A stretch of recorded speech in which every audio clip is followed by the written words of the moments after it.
Nowadays, we name things without really considering its value, its meaning, or how it might offend a certain group. A perfect example for this is the battle between the Redskins Washington team and a group of Native Americans.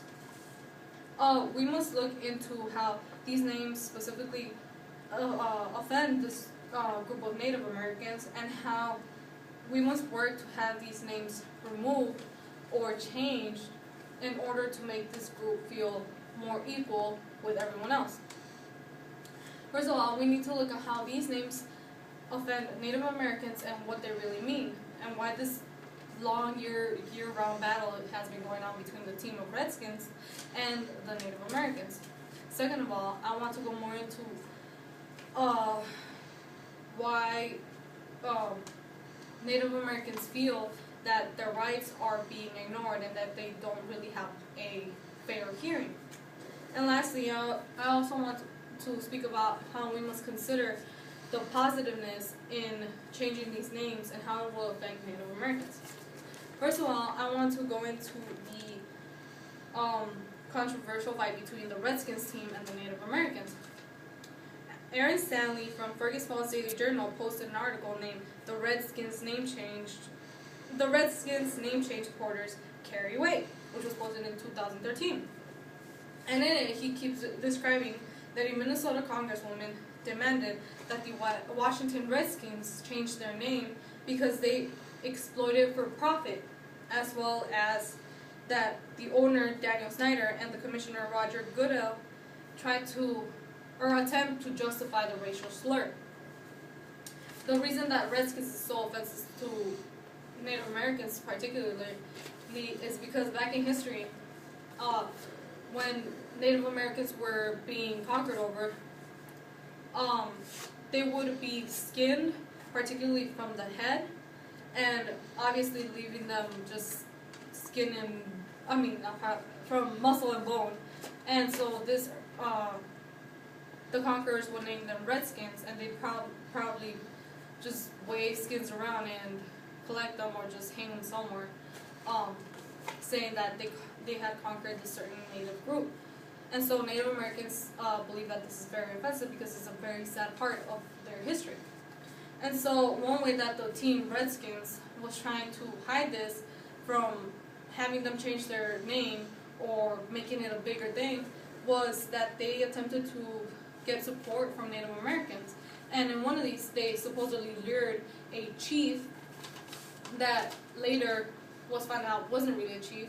His nickname was just Chief, and he wasn't even 1/4 Native American.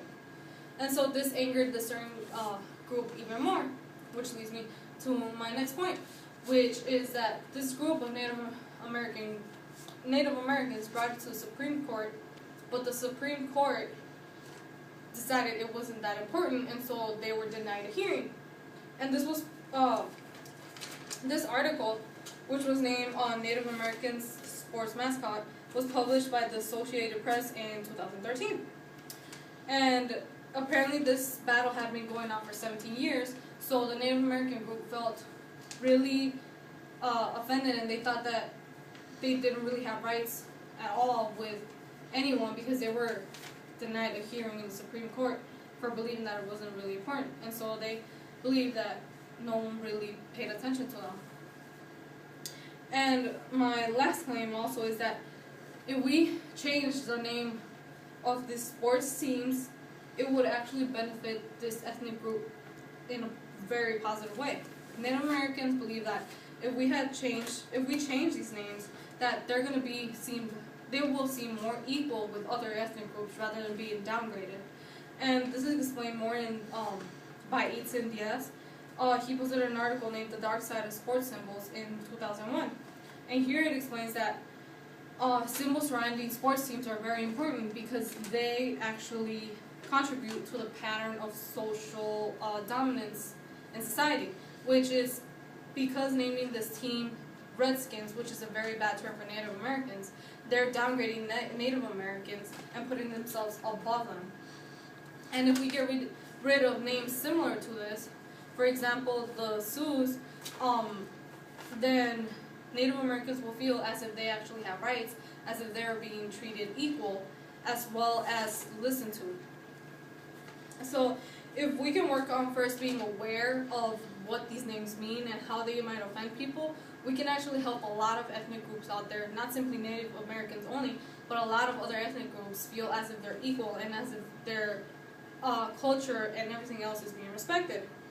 And in helping these unheard people have having a hearing at least, we can make them feel equal.